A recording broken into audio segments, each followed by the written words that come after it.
Assalamualaikum warahmatullahi wabarakatuh. Perkenalkan, saya Benijana Tirupi, kelas A 2019 dengan NIM 016 dengan anggota kelompok saya yang beranggotakan.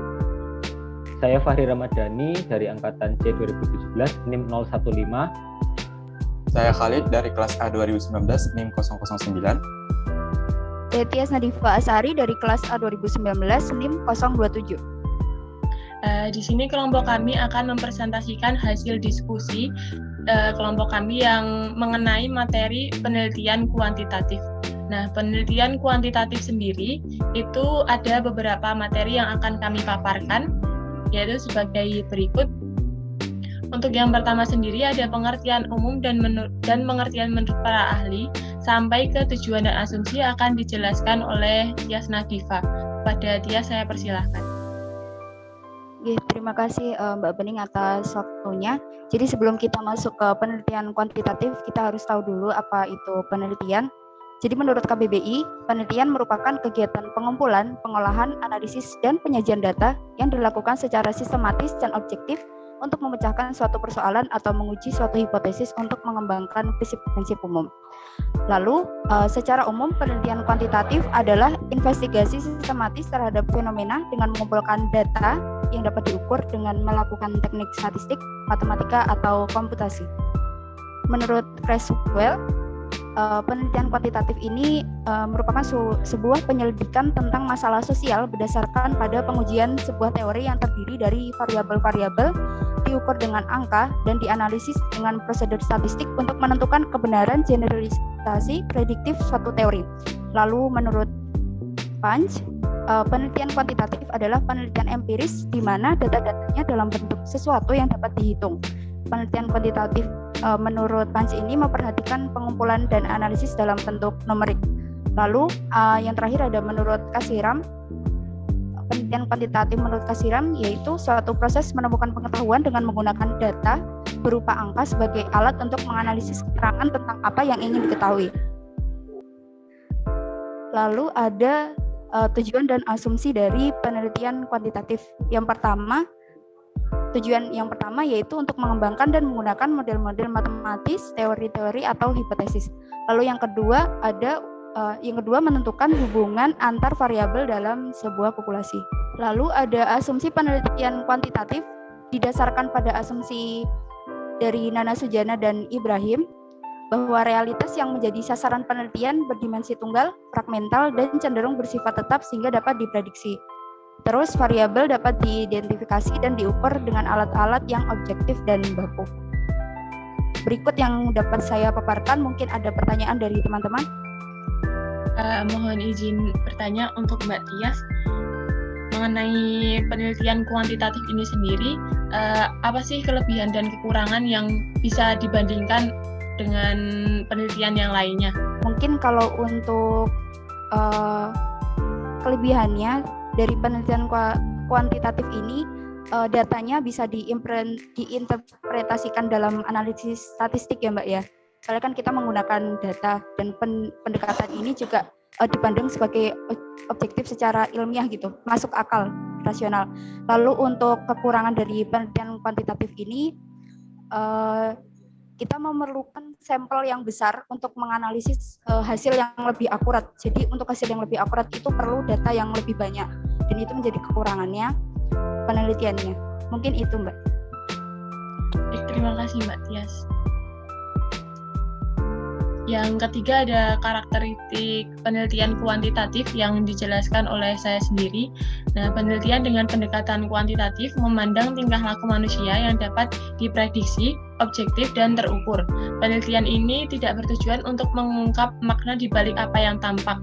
Penggunaan instrumen yang valid dan reliable, serta analisis yang sesuai dengan tepat menjadikan hasil penelitian kuantitatif tidak menyimpang dari kondisi yang sesungguhnya.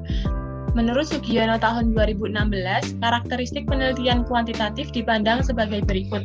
Yang pertama dari segi desain, yang kedua ada dari segi tujuan, lalu yang ketiga ada dari segi teknik pengumpulan data lalu yang keempat ada dari segi instrumen penelitian, lalu selanjutnya ada dari segi data, lalu ada dari segi sampel, untuk yang selanjutnya ada dari segi analisis, Lalu yang selanjutnya ada dari segi hubungan dengan responden. Selanjutnya ada dari segi usulan desain. Untuk yang selanjutnya ada dari segi waktu penyelesaian, segi kepercayaan terhadap hasil penelitian. Untuk ciri-ciri penelitian kuantitatif sendiri ada yang pertama, menggunakan rancangan yang struktur, formal, dan spesifik yang disertai rancangan operasional yang mendetail. Lalu yang kedua, data yang dikumpulkan bersifat kuantitatif atau dapat dikuantitatifkan dengan menghitung atau mengukur. Yang ketiga, seringkali bersifat momentum atau menggunakan selama waktu tertentu atau waktu yang digunakan pendek, kecuali untuk maksud tertentu. Yang keempat, membutuhkan hipotesis atau pertanyaan yang perlu dijawab untuk membimbing arah dan pencapaian penelitian. Yang kelima, ada analisis data dilakukan dengan menggunakan statistik, baik statistik deskriptif atau statistik inferensial. Yang keenam, sampel yang digunakan cenderung luas. Yang ketujuh, analisis data dilakukan secara deduktif atau dari umum ke khusus. Mungkin bisa dilanjutkan untuk prosedur penelitian kuantitatif akan dijelaskan oleh Mas Fahri. Pada Mas Fahri, saya persilahkan. Ya, terima kasih atas waktu yang telah diberikan oleh Mbak Bening. Selanjutnya, materi kita pada kali ini yaitu prosedur penelitian kuantitatif, yang mana terdapat 10 pokok pembahasan yang nanti akan saya sampaikan. Untuk yang pertama yaitu tentang memilih masalah. Nah, masalah yang baik memiliki ciri-ciri sebagai berikut. Nah, yang pertama yaitu mempunyai nilai penelitian. Kemudian yang kedua mempunyai visibilitas. Kemudian yang selanjutnya yaitu sesuai dengan kualifikasi peneliti. Kemudian yang terakhir, hasil penelitian yaitu bermanfaat. Kemudian yang kedua yaitu melakukan studi pendahuluan. Pendahuluan dimaksudkan untuk mengetahui bisa tidaknya kegiatan penelitian ini diteruskan dalam mencari informasi yang diperlukan oleh peneliti agar permasalahannya menjadi lebih jelas. Selanjutnya yaitu merumuskan masalah. Nah, jadi selanjutnya yaitu yang ketiga adalah merumuskan masalah. Masalah penelitian dirumuskan dengan memperhatikan ketentuan-ketentuan sebagai berikut. Nah, di sini ada 4 ketentuannya, teman-teman. Nah, yang pertama yaitu dirumuskan dalam bentuk pertanyaan. Kemudian yang kedua, mencerminkan rumus penelitian. Kemudian yang ketiga, rumusan harus padat dan jelas. Kemudian yang keempat, keterkaitan antara perumusan judul, tujuan, dan hipotesis. Kemudian yang keempat, merumuskan anggapan dasar dan hipotesis. Nah, yang pertama,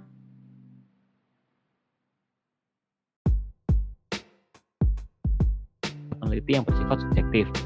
Kemudian, apa sih itu hipotesis? Nah, hipotesis penelitian adalah jawaban sementara yang masih perlu dibuktikan kebenarannya di lapangan. Kemudian yang kelima yaitu memilih metode pendekatan. Nah, di sini ada 6 poin pembahasan yang berkaitan dengan penelitian kuantitatif, teman-teman. Yang pertama, teman-teman, yaitu adalah survei. Kemudian yang kedua ada ex post facto. Kemudian yang ketiga ada eksperimen. Kemudian yang keempat ada observasi. Kemudian ada deskriptif. Kemudian yang terakhir adalah studi kasus. Selanjutnya yang keenam yaitu menentukan variabel dan sumber data. Kita tahu variabel apa sih? Nah, variabel itu adalah fenomena yang merupakan objek penelitian atau konsep yang mempunyai bermacam-macam nilai, yaitu sumber dari mana data diambil. Kemudian data.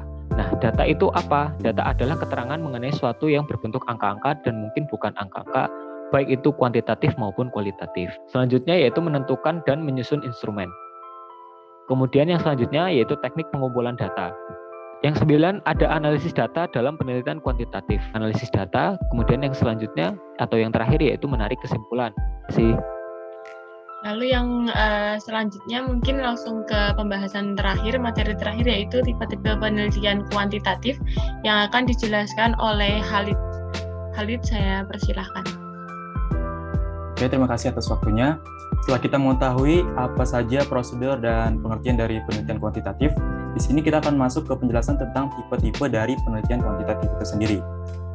Di sini saya mengutip dari Surya Brata tahun 2000 dan juga Sudarwan Danim dan Darwis tahun 2003. Di sini mereka menjelaskan bahwa berdasarkan sifat-sifat permasalahannya, penelitian kuantitatif dapat dibedakan menjadi 6 tipe. Langsung saja kita masuk ke pembahasan yang pertama, deskriptif. Jenis penelitian ini mengutamakan analisa mendalam tentang data dan fakta yang sudah ditemukan, kemudian diangkat ke dalam penelitian dan disajikan secara apa adanya dan tanpa rekayasa. Lalu selanjutnya ada penelitian korelasional. adalah jenis penelitian yang bertujuan untuk melihat hubungan antara satu variabel dengan beberapa variabel lain. Selanjutnya, ada penelitian kausal komparatif atau bisa disebut juga dengan ex post facto.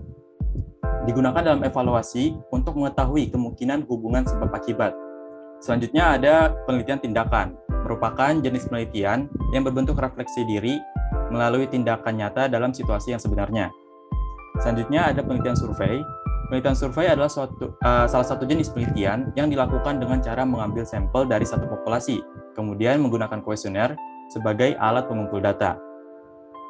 Selanjutnya, yaitu penelitian yang terakhir, yaitu penelitian eksperimen. Penelitian eksperimen adalah salah satu jenis penelitian untuk mengetahui pengaruh variabel tertentu terhadap variabel lain dalam kondisi yang terkontrol dan terpantau secara ketat, agar kepentingan penelitian bisa sesuai dengan rencana. Kurang lebih itu saja tentang penjelasan dari tipe-tipe dan contohnya juga. Saya kembalikan kepada Mbak Bening.